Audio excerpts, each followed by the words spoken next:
Lembayung Al-Quran, Datuk Dr. Haji Zahasan Muhammad. Assalamualaikum warahmatullahi wabarakatuh.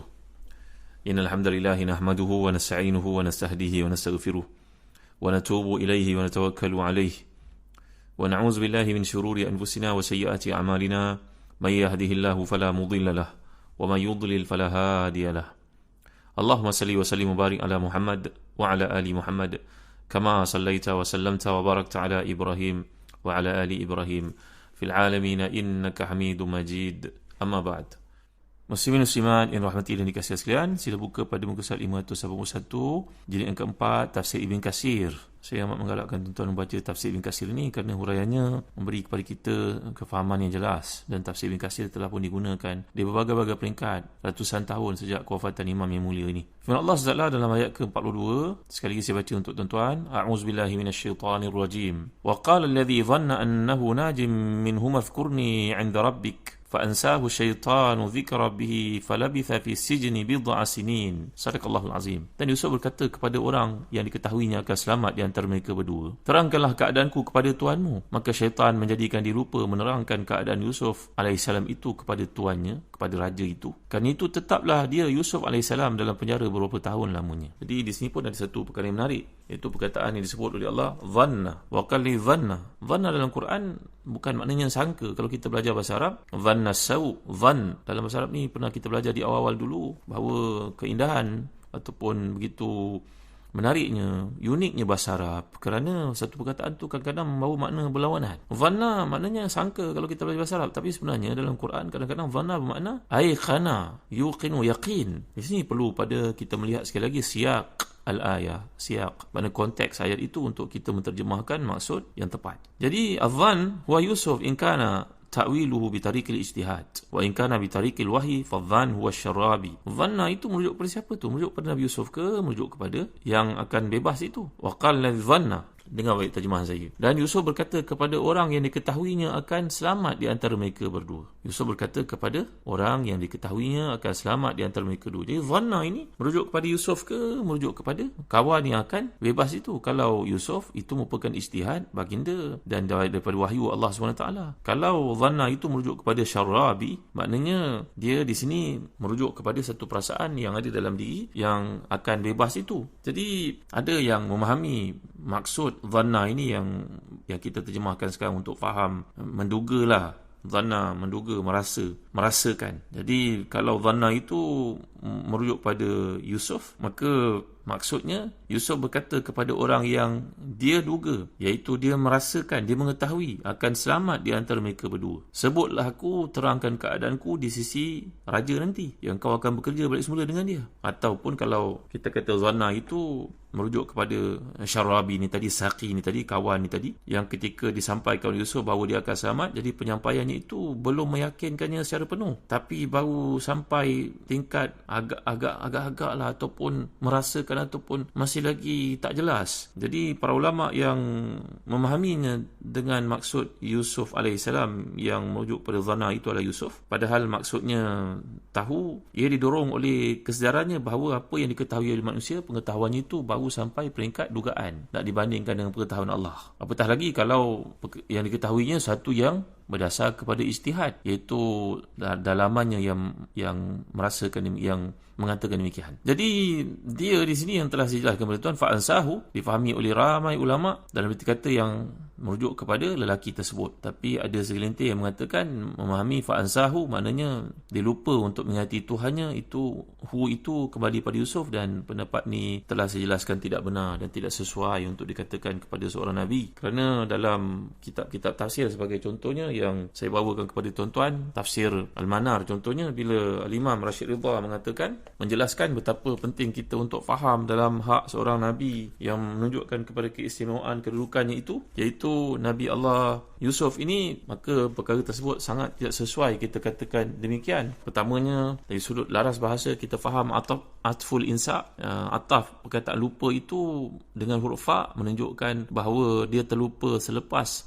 diberi ingatan. dan dia merujuk, dan perkara itu merujuk kepada lelaki tersebut yang akan bebas, bukannya merujuk kepada Nabi Yusuf AS. Yang kedua, iaitu usaha Nabi Yusuf ini adalah usaha yang termasuk dalam suruhan perintah Allah Taala dalam batasan kemanusiaan, dalam bab mengambil kira asbab dan juga musababnya. Jadi kena ada usaha dalam apa yang kita lakukan, sebagaimana usaha yang dilakukan oleh pasukan tentera untuk mempersiapkan diri dengan peralatan peperangannya. Itu semua merupakan perintah daripada Allah Taala. Yang ketiga, kata Al-Imam Muhammad Rashid Ridha dalam tafsirnya Al-Manar itu, idza qila sallamna annahu kana dzakiran li rabbih indama awsa asaqi ma awsahu bihi walakinahu nasiyahu aqibal wasiyah wa takala 'alaiha wahdaha. قلنا إن زعمتم أنه نسي ذلك في الحال واستمر ذلك النسيان مدة ذلك العقاب وهو بضع سنين أو تتمتها كنتم قد اتهمتم هذا النبي الكريم تهمة فظيعة لا تليق بأضعاف المؤمنين إيمانا. Kalau kita terima juga pendapat ini mengatakan bahawa Nabi Yusuf ingat Allah, kemudian dia terlupa untuk ingat Allah SWT. Takkanlah dia terlupa sampai bid'u sinin, sampai bertahun-tahun itu. Takkanlah tak muncul dalam hati baginda, dalam keadaan baginda seorang maksum. Takkanlah sekelumit perasaan ingat Allah pun tak timbul dalam tempoh dipenjarakan itu untuk bertaubat ke, untuk istighfar ke. Kalau kita terima sekalipun pendapat mengatakan bahawa baginda terlupa, takkanlah sepanjang waktu tu dia terlupa. Kalau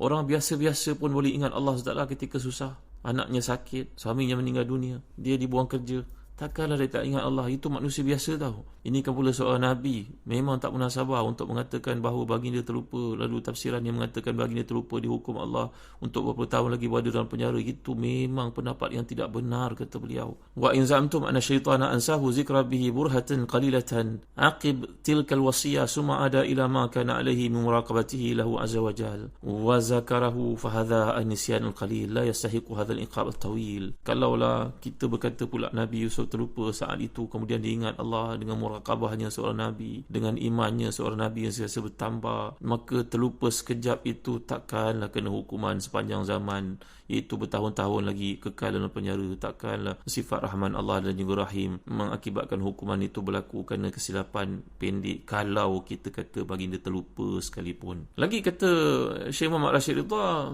menunjukkan bahawa yang terlupa itu adalah kawan yang keluar, terlupanya dia untuk menyebut permintaan Nabi Yusuf kepada majikannya, kepada si raja, bahawa ayat itu bukan merujuk keterlupaan Nabi Yusuf untuk mengingati Tuhannya. Tidak sekali Nabi Allah lupa pada Tuhannya.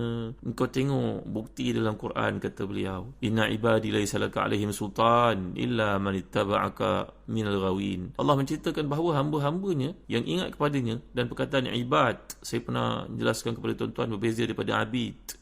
Ibad ini merujuk biasanya kepada hamba-hamba yang dikasihi oleh Allah, ibadur rahman. Jamak kepada abud ni ada. Rupa-rupanya kalau ibad itu hamba yang dikasihi, kalau abid itu hamba yang lalai. Jadi Allah menyifatkan inna ibadi laysa laka alaihim sultan illa man ittaba'aka minal ghawin. Sungguhnya hamba-hambaku yang ingat pada aku, yang dekat dengan aku, yang taat pada aku, memang tidak ada peluang syaitan untuk menyesatkannya, kecuali mereka yang ikut engkau wahai syaitan. Mereka itu dikang lalai. Jadi ini sifat orang beriman. Allah sentiasa akan pelihara, jaga dia. Laisa laka alaihim sultan. Tak ada bagi peluang bagimu wahai iblis untuk menyesatkan mereka, kerana mereka hamba aku. Kalau manusia pun layak mendapat gelaran ibad, abdulnya ibadur rahmani.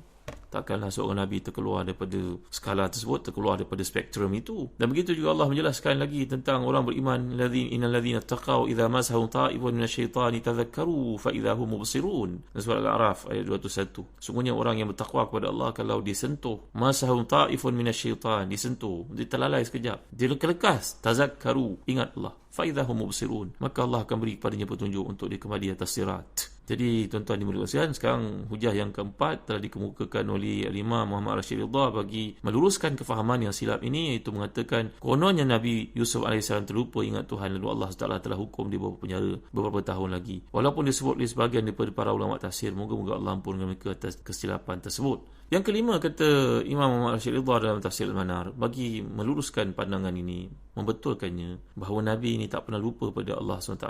Yang lupa itu adalah kawan yang diminta menyampaikan hajat. Dia yang terlupa, bukan baginda AS. Inna nisyan laisa zanban yu'aqibullah alaihi. Wa qad qala ta'ala li khatimil anbiya'i wal mursalin. Bahawa perasaan lupa ni, sikap lupa ataupun sifat tabiat lupa ni memang tabiat manusia. Allah tidak akan hukumnya sebagaimana Allah mengingatkan nabinya sallallahu alaihi wasallam dalam surah Al-An'am ayat ke-68. Wa imma yunsiyannaka syaitanu fala taq'ud ba'da dzikra ma'al qaumidz zalimin. Kalaulah syaitan itu melupakan kamu, maka janganlah kamu duduk lagi selepas itu bersama orang yang zalim. Maknanya kalau kita tersilap duduk dalam satu majlis dan orang menceritakan perkara-perkara melalaikan, kita tersilap, kita berada dalam program itu, maka tidaklah dihukum seorang itu. Allah Ta'ala menyuruh sepanjang kali jangan buat lagi. Setakat itu peringatan daripada Allah, bukan hukuman bertahun-tahun kerana kesilapan terlupa itu. Yang keenam, kata Muhammad Rashid Ridha, bagi membetulkan silap faham ini, bahawa bukan Nabi Yusuf yang terlupa Tuhannya, tetapi teman itu terlupa pesan Nabi Yusuf sebenarnya. Ini bahayanya kita bila mentafsirkan Quran tanpa kita merujuk pada kitab-kitab tafsir, tuan-tuan. Yang keenam, as-sadis, innahum ma qalu hadha li'annahum rawaw fiha hadithan marfu'an ala qillati jur'ati ruwati ala al-ahadith al-marfu'ah al-muznada fi tafsir, wa huwa ma akhrajahu Ibn Jarir at-Tabari fi tafsir al-ayah an Sufyan Waqi' an Amr bin Muhammad Ibrahim bin Yazid an Amr bin Dinar an Ikrimah an Ibn Abbas marfu'an qala Nabi sallam law lam yaqul Yusuf al-kalimah allati qala ma labitha fi sijni tula ma labitha haitsu yabtaghi al-faraja min indi ghairillah. Maksudnya ada sebuah hadis marfu' yang disandarkan kepada Ibn Abbas radhiyallahu anhuma, kalaulah bahawa Nabi bersabda, kalaulah tidak apa yang dikatakan Yusuf itu, iaitu minta tolong pada temannya dalam penjara, maka tentulah Allah tidak menghukum baginda, kerana pada saat itu baginda AS meminta tolong daripadanya, maknanya selain daripada Allah SWT. Wa naqulu inna hadzal hadis batilun, kami berkata hadis ini batil. Berkata Al-Hafiz Ibn Kathir dalam tafsirnya, hadzal hadis dhaif jiddan. Kata Imam Ibn Kathir yang merupakan pakar hadis itu, Al-Hafiz Ibn Kathir mengatakan hadis ini dhaif jiddan. Sufyan bin Waqi' dhaif, wa Ibrahim bin Yazid wa Al-Jawzi adha'af minhu aidha. Di seluruh hadis kalau lihat, Sufyan bin Waqi' dhaif dan Ibrahim bin Yazid ini adha'af minhu. Jadi waqad datang hadis ini dari Al-Hasan Qatadah mursalan, dan ini merupakan hadis mursal la tuqbal, tidak boleh terima. Jadi daripada apa yang dijelaskan di sini dengan 6 fakta yang dikemukakan oleh Muhammad Rashid Ridha dalam tafsirnya berkenaan pembetulan kepada kefahaman isu bahawa Nabi Yusuf AS tidak lupa kepada Allah SWT. Hukuman itu nanti kita akan lihat. Ini merupakan satu mabda' ibtila ataupun satu mabda' dan juga satu topik berkenaan dengan ujian yang Allah kemukakan, Allah kenakan kepada para kekasihnya. Asyaddun nasi bala'an al-anbiya fal-amthal thumma al-amthal. Ingat kita baik-baik bahawa hukuman ataupun ibtila yang dikenakan, ujian yang dikenakan Allah, ujian yang dikenakan itu merupakan daripada satu Nabi, sangat besar ujian yang dikenakan. Begitu juga orang yang selepas itu, al-amthal, orang yang dekat dengan para Nabi, perjuangannya, kesungguhan keimanannya, lagi besar iman, lagi besar ujian sebenarnya. Dan ujian ni ditetapkan oleh Allah atas polisi satu prinsip yang kita tidak faham. Nanti saya akan jelaskan perkara ini seperti diuraikan oleh para ulama, bahawa kita orang beriman melihat segala perkara ditetapkan Allah ni maha suci Allah daripada segala kesilapan dalam pentadbiran. Kerana itu kita berdoa selalu bila kita berada dalam keadaan tertekan, Allahumma inni abduk ibnu abdik ibnu amatik nasiyati biyadik madin fiha hukmu adlun fiha qada'uk as'aluka Allahumma bi kulli ismin huwa lak samaita bihi nafsaka wa anzaltahu fi kitabika wa lam tahu ahadan min khalqik aw ista'sarta bihi fi ilmi ghaibi indak. Apa yang kita sebut madin fiha hukmu, segala ketetapanmu pada aku berjalan wahai Tuhan, semuanya adil belaka, aku yang tidak faham, aku yang tidak tahu. Jadi insya-Allah saya akan huraikan perkara ini yang kuliah akan datang. Wallahu a'lam, wa sallallahu ala sayyidina Muhammad wa ala alihi wa sahbihi wa baraka wasallam. Walhamdulillahirabbil alamin wa barakallahu fikum. Wassalamu alaikum warahmatullahi wabarakatuh.